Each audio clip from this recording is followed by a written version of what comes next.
ahead.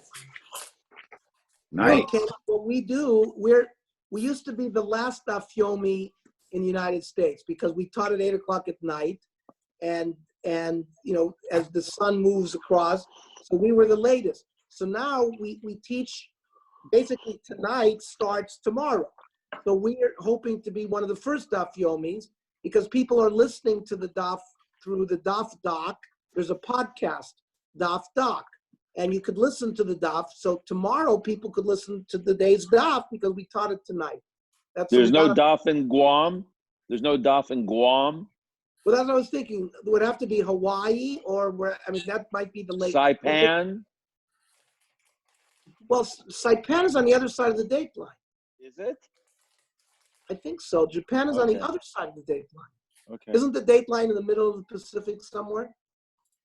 I have to go. Let me go check. I'll be right back. Depends who you ask. Oh, no, I'm not talking about the halachic date line.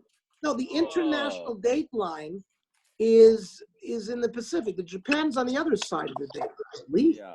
Do you want your sandwich? Hold on, I know I'm just joining now. Isn't the machlekes? Do you want your sandwich? No, I'm not talking about what halacha determines. That there's a machlokas, but the meaning in reality.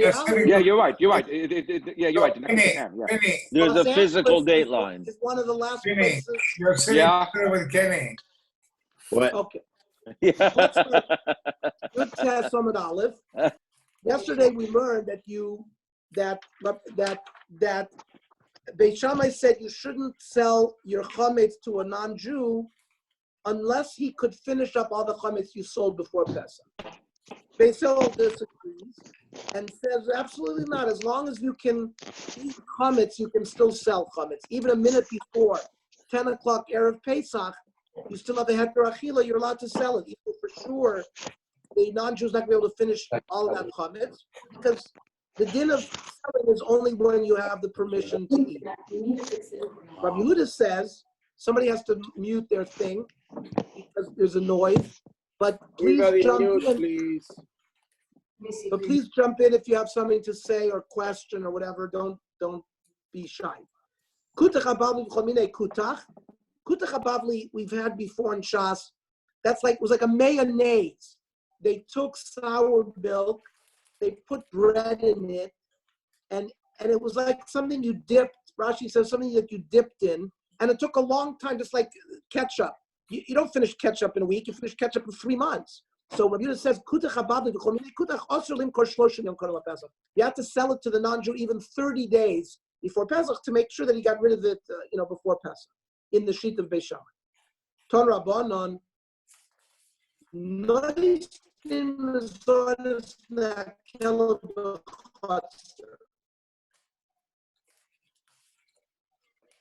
you could put food out in your courtyard on Shabbos for your dog. You have a chiyuv to feed him. Now, let's say he picks up that food and he carries it outside from Rishus HaYochid to Rishus HaRabim. Is that a problem? Ain't this talking low? You don't have to worry that the kelev, right, that when you feed him, that he's going to schlep it somewhere. That's not on your cheshbon. We'll see. We have shvisas behema. You cannot take your ox out and make him work on Shabbos. But if the dog himself takes the food and takes it outside, that's not your concern. Similarly, not that the Gemara is comparing. Let's say a non-Jew comes to your courtyard because he needs food, and you give him a problem for you that he's going to go and take it and be motzi it, meshus meshus. So the Gemara says, I mean, why did you have to give me the case of the non-Jew? Ernie. It's no different. Ernie, look who joined us. Yes. Barry Arconi. Barry's there. Hi, Barry. Unbelievable. It took a plague to get Barry back. I just wanted to join in for a minute to say hello. I actually did. I already did my daf a while ago. We're also doing a daf by Zoom. And I want you to know we dedicated last night's daf for my Daf Yomi here to Lezecha Nishmas Alexander Pacifico and for Right. Refuah Shlema for Norma. Unbelievable. Very appropriate. Alex was a participant. Yes. I think he finished shots with us a couple of times. Amazing. Yeah. Amazing person. I knew Alex Pacifico when I was 14 or 15, when Harold and I He was davened in president Israel of Young Israel. Yeah. in Israel, Beverly Hills. Rabbi Uri was the Rav, I was the Balkore, and Alex Pacifico was the president of the shul. And he was just as fine of a person then as he was when we met him.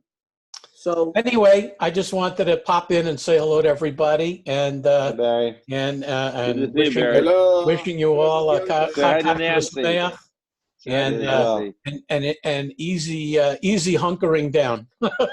okay, you Thanks. too, Barry. Good to see you. Take care, everybody. Yeah, Bye, Barry. So the Gemara asks, Hasu Lamali, why do I need the case of the non-Jew? It's the same din. The Isser Shabbos there's no participation of Isser Shabbos on the dog or on the non-Jew. So Mao the same, Rami Ale. Maybe there's a difference because you are responsible to feed your dog. There is no requirement for you to feed the non-Jew. We don't have a responsibility. For example, a fellow Jew, there's a chiyuv on us. We can't turn our eye against him. But we don't have the same chiyuv to the non-Jew. We have a chiyuv on our, if it's an animal that relies on us for our food, we have a chiyuv for it.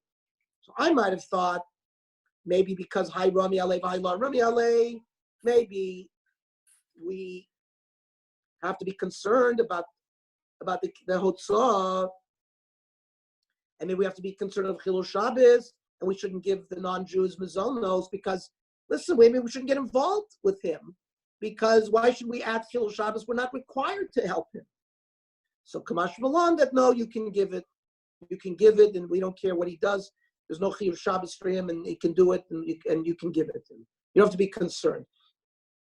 However, Ton Rabbanan, Lo Yaskir Adam Kelev L'Nochri B'Erev Shabbos, you may not rent something to a non-Jew on Friday. It looks like, even though you do it behavlah, that means even though you're going to rent them for a week, you're not just renting him for one day, where for sure he's going to use it on Shabbos.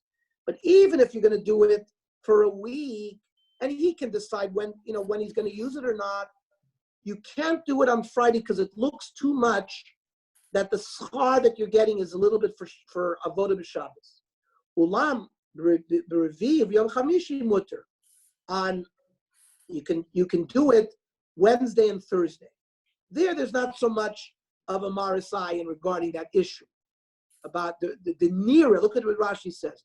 The nira shemaskir l'tzorach Shabbos. And the way the Rishonim and the Balei Halacha explain that it's really a marisai, and we think that it's coming to Shabbos. However, ein meshachin igros b'yad nochri erev Shabbos. You may not give a letter to a non-Jewish mail carrier on Friday. B'revi'ah v'chamishi mutter, but you can do it on Wednesday and Thursday.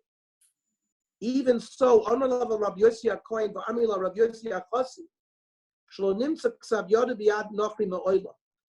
He would never give a non-Jewish male person his mail. He was always concerned that the guy would do it on Shabbos. Then it says, "Nebraisa in Meshachin Igeres b'yad nochri erev Shabbos. Ela im kein koitzitz lo domi." You have to be koivea a schar, a payment for him regarding you can't hire him as an hourly worker, because if you do, then you're going to be sort of using him on Shabbos. You can't do it. You got to create a price for the sale, and then he can decide when he wants to do it. He's not doing it in your specific shlichus because the amount was established in advance.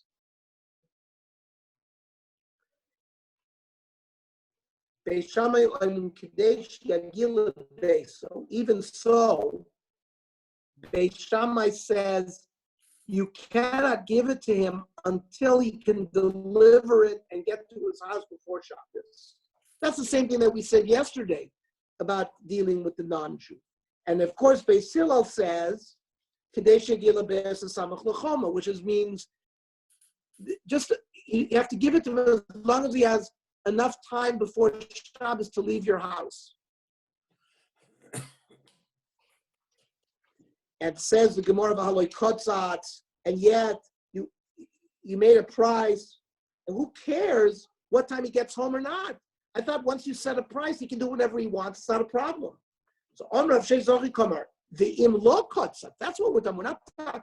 If you set the price, then it doesn't make a difference when he gets home. It's only if you did not set a price, then you got to make sure. So I thought you started off by saying you can't send him at all with a letter on Friday. So you can't do it 5 minutes before. Henry, So here comes another halacha. Like lo kasha, had kavi bador b'masa. If there's an established post office in the town, then it's permitted. If there's no establishment in town, then you would not be allowed to do it. Says the Divrei Halacha. This is in the Shulchan Aruch and brought by. It says like this. I'm reading the halacha sefer we have, which gives the Shulchan Aruch on every din halacha. If you created a price with the non-Jew, mutar latek lo af be'erev Shabbos. You can give it to him right before Shabbos. Im kavua based or be'ir, as long as there's a mail department in the city. And if there's no mail department, afim lo cuts of tashlum. If there's a mail department in the city, even if you didn't establish a price with them, you can do it as well.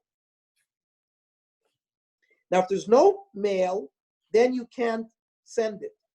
If there's no, official mail department, then you can't even send it. Some say even on Sunday, and the Magen Avraham says yesh matirin. So that's why we can send our mail because we have a mail department. But you got to be, but if you were in a place that you were not, or you're going to send something, which if you're not going to do most of the time now when we send mail, we have a fixed price for this. We're not paying them as an hourly worker where we know that we're giving you 6 hours on Shabbos to go deliver it. That would be a problem. Torah Rabbanon. You may not get on a boat unless you go, and the boat leaves. It has to be 3 days before Shabbos. That's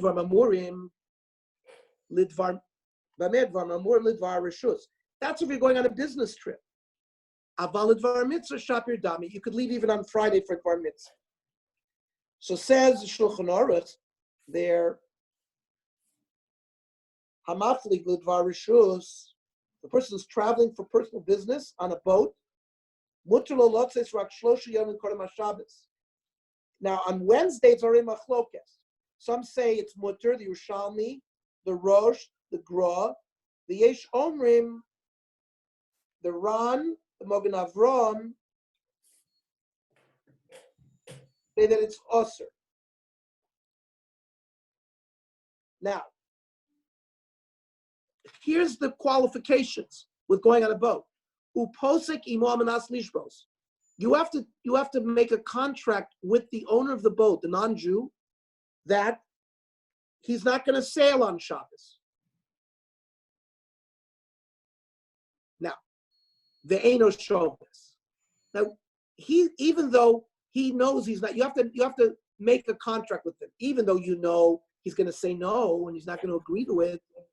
And Divrei Rabbi, you still have to make the psak with him, even though you know that he's not going to benefit from it. Right? Says Rashi, he doesn't have to stop. You don't have to go through all of that. Which is from Tyre to Sidon, which is in Syria, which is in Lebanon, it's a small flight, it's not a problem. Says the Shulchan Aruch, if you're going on some kind of travel, it's very short, and you know you can get there, you can travel even on Friday. Ein Sorin alay arosh al nochrim, tochos b'shosh yomim kodem l'Shabbos. You are going out in battle, and you're going to lay siege in a war to a non-Jewish town. You got to lay the siege at least 3 days before Shabbos, because we want to try to do it so there's not going to be Chilul Shabbos. And there's a similar halacha, by the way, with elective surgery, that if you know a certain surgery is going to require certain days in the hospital, will lead to Chilul Shabbos, you should try to avoid, do it in a time which is not going to lead you. We're not talking about sakana nefashos. You need to have it done. It's pikuach nefesh. We're certainly not discussing that. We're talking about something elective. You should also plan it based on this concept. However, says the Gemara, v'mischilu ein mafsikin. Of course, if they started even on a Thursday or a Friday, you don't stop. You can do everything you need for the milchama even on Shabbos. Because it says uvanisa matzor ala ir asher hi oseh imcha milchama ad ridita, meaning afilu b'Shabbos. Now we'll have to see: is it a milchemes reshus? Is it a milchemes mitzvah? So most battles in Eretz Yisrael today are milchemes mitzvah because it's sakon nefashos and it's for Klal Yisrael, etc. So most are, they're quite lenient regarding those issues. Tanya,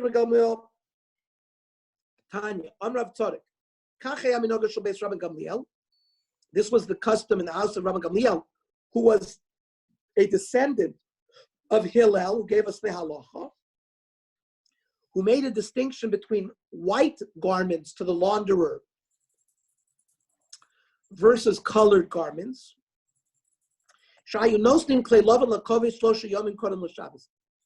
It's harder to launder white clothing because it's easier to see dirt on white clothing. So they would give the laundry to the launderer 3 days before Shabbos. They would give it colored clothing even Erev Shabbos. So we see agav, a side tangent limud from that halacha, was that it's much harder for the launderer to deal with whites than it is for colors. Abaya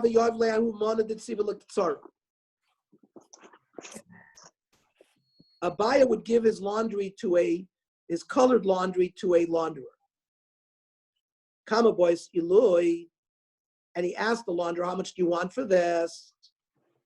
He says, kidechiyura, just pay me the same amount that I charge for white clothing. So Abaya answered, listen, the Chachamim already taught us that it's harder for you to launder white clothing. So a person's going to give his clothing to a launderer. Make sure you measure the garment in length, because the itfei afsadei demachte, the ibotzer afsadei, the kaptze.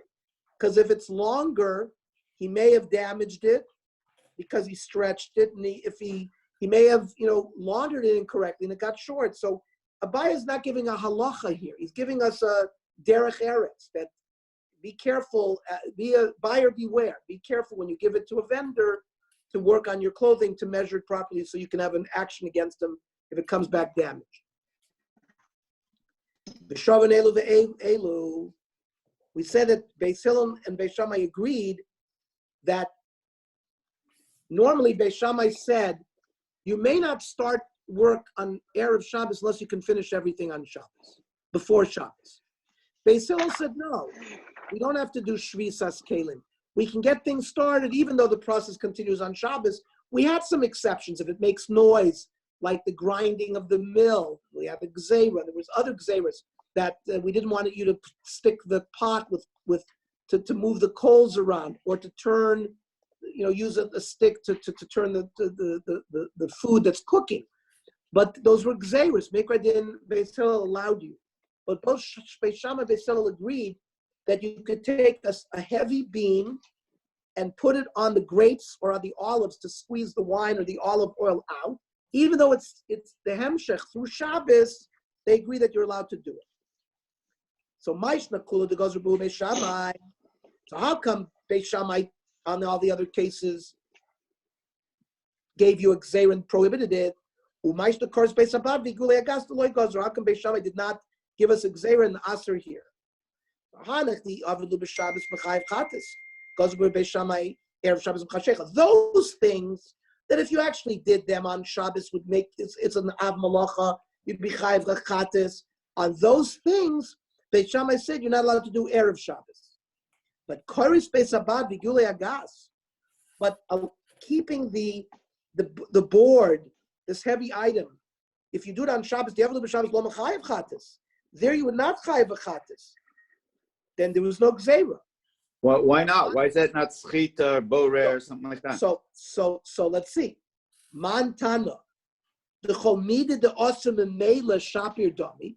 What's happening with the board that you put on the grapes? It's happening on its own. You're not doing anything. You put the board on 3 p.m. Now on Shabbos, more and more fluid is coming out. It's passive. Who is the Tana that says things that happen memela just on their own, that it's permitted? Rav Yosef b'Chanin, Rabbi Shmuel. It's Rabbi Shmuel, the Snan. Hashum, garlic, va'boiser v'amlilois sheriska mibad yom. If already on Erev Shabbos, on Erev Shabbos, you opened them up. You tore them open. Rabbi Shmuel Omer Yigmar Mishatechshach. The process can continue after you tore them open and you put some heavy thing on it.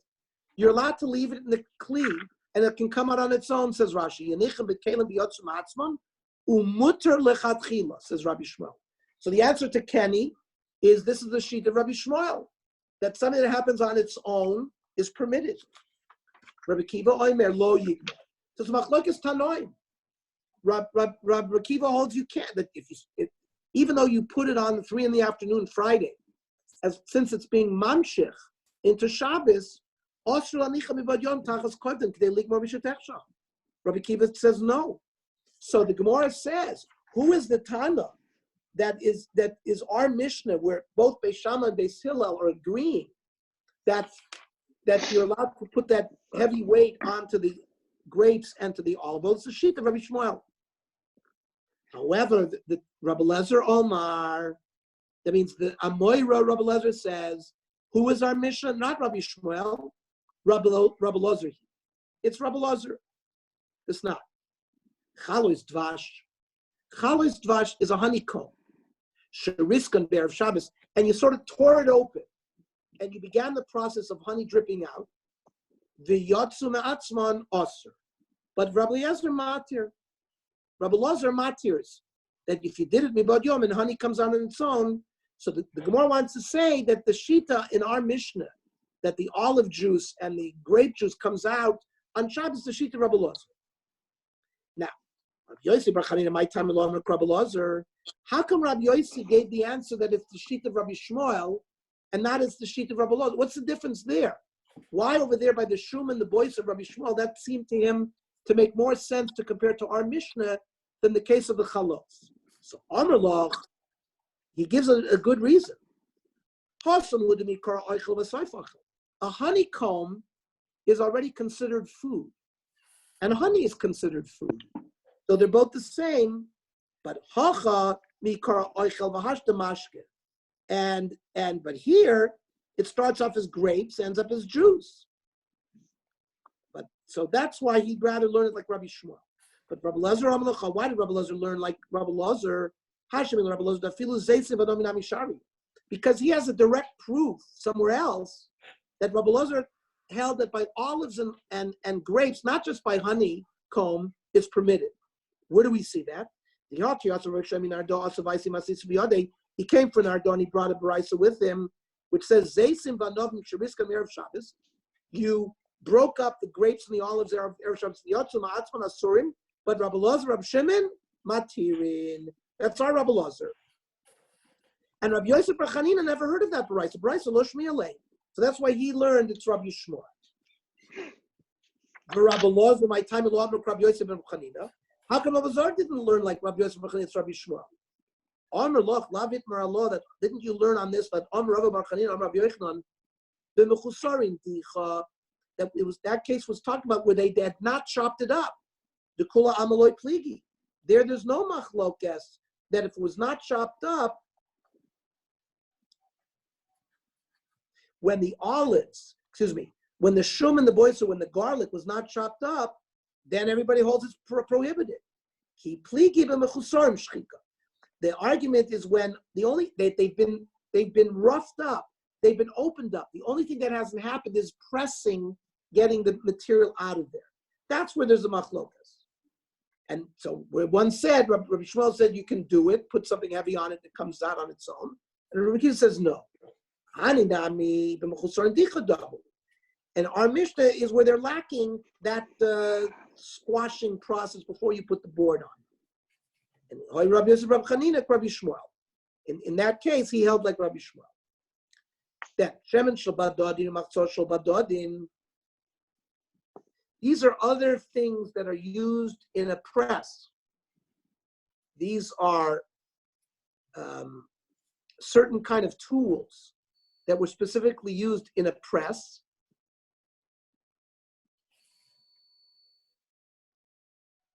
Things that were used to cover the olives. That's it's like some kind of like a canvas, something that covered the olives while it's leaking out. So now we are entering into a new concept, muktzah. Rav Osar. Rav told you can't touch them on Shabbos because they're muktzah. Rashi, the Rav Savik Rav Yehuda b'muktzah, Ushmuel Savik Rav Shimon the less than muktzah. Here, it could be muktzah because it's designated for a special malacha that is osir. And therefore became, now we're going to see throughout Shabbos that there's a fundamental machlokas between Rabbi Yehuda and Rabbi Shimon, the Tanoim, whether there is a concept of muktzah or not. And Rav and Shmuel have the same machlokas. Rav follows Rabbi Yehuda to be machmir that there is muktzah, and Shmuel says there's no muktzah. And we're going to see each give in on different issues. Hani karche de zuzi. These are certain kind of also mats that were sold on a boat. Rav Osar, Rav said that they're prohibited, also because of muktzah. Rashi says it's like a canvas that was covered, the cargo on a boat. And they're made as a pair. So it could be like a tent. And Rashi says he found in the language of the Gaonim, remember, Rashi lived about a year 1000, 1100. The Gaonim of High Gaon and the Sadia Gaon was 800, 900 in Babylonia, in Baghdad. So Rashi had access to the Gaonim. So it's interesting, he says, B'tshuvas ha-Gaonim atzasi, karche dezivu is mefarshim loshen sfina below. It's Persian for boat. And that's why he interpreted that it had to do with some kind of implement on a boat. So Rav Asar Mishum Muktzah, Ushmuel Shari. And on Rav Nachman, Eiz L'chalvo. Let's say you have a goat that's in your house, that you have on your stead, but it's designated only for milking. Or Rachel, which is a sheep, L'gizosa, which is you keep them around for its wool. The Tarnagoles, L'beitzasa. You have a hen laying chicken. The Torah Deridia. You have oxen that are used for plowing. The Tamre de Iska. You have dates, but you're planning to sell these dates. You're not trying to eat them. So can you touch all these things on Shabbos? Rav Osar Ushmuel Omar Mutter. The Kamuflagi Beplukta Rabbi Yehuda Rabbi Shimon. And of course they're arguing the same achlokas whether there is muktzah or not. Period. Hahu Talmidei, the Ori B'charta the Argi Reb Shimon. There was a certain Talmud who paskin in a city Charta the Argi like Reb Shimon that muktzah is mutter, and Shamte Rav Nuna put him into Cherem. For Gemara, I don't understand why would you put a guy in Cherem? Reb Shimon's late. He holds like the Tana Reb Shimon. Why should he be put in cherem? So Ba'asr de Rav, that city was under the more of the Asr of that city was Rav. Well, even everybody knew Rav held of Mutza against Reb Shimon, so it was not right for the Talmud Chacham to paskin against Rav.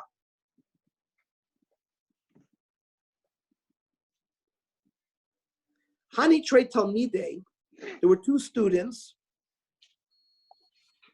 Chad matzel b'chad mana, v'chad matzel b'arba v'chamisha mana. So there was a machlokes when you have a fire on Shabbos. There, in certain situations, you could save certain kalim in your house from the fire. Now, one of them would take one kli, whatever you could put, you only could put in one kli, and another would put it into 5 kalim. Is it better to put a lot of things in one kli, even though it's going to be very heavy, but you might have to go multiple times, or is it better to take put a lot of things in one kalim and therefore reduce the number of times you have to come in and out? The kamiflagi beplukta shel Rav Barzav of Rav Huna, and that's based on the machlokas between, which we're going to have in Kisvei HaKodesh. We're going to have this debate later on. Mishnah. Ein solon basar botzel ubeitza ela kadeshi solon badyo. You cannot roast meat or onion or egg on Friday unless you're sure that it's going to be finished roasting before Shabbos. Similarly, so you can't even start the process on Friday. You cannot put bread into an oven, or put it on top of coals.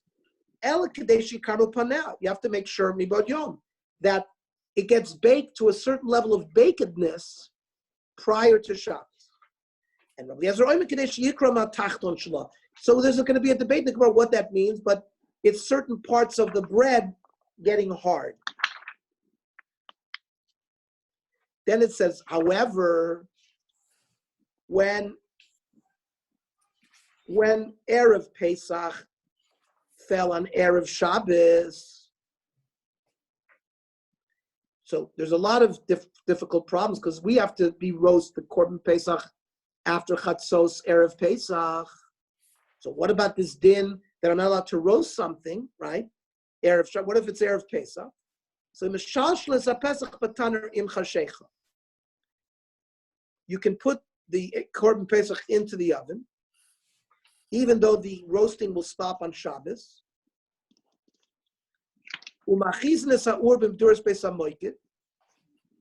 in the Beis HaMikdash, if there was a place that had a bonfire because it was cold, if you remember on Yom Kippur, they would sit around there at night. So you can light the fire of this bonfire, Erev Shabbos, even just a short time before Shabbos, and then you're going to allow the fire to spread to the bonfire. That's only the Beis HaMikdash, because we're going to learn the concept. Ain't Shavuos b'Mikdash. We'll see there's a rabbinic problem, but there's ain't Shavuos b'Mikdash. But b'Gvulin, in the rest of Eretz Yisrael, not in the Tchum of the Mikdash, then you have to light the bonfire to the point or berubo. You have to have the majority of the bonfire burning way before Shabbos. By coals, even begvulin, as long as there's a little bit of fire started, that's enough. And we'll see exactly what this machlokes is based on. Okay, gentlemen, we will meet again tomorrow night at 8 o'clock regular time.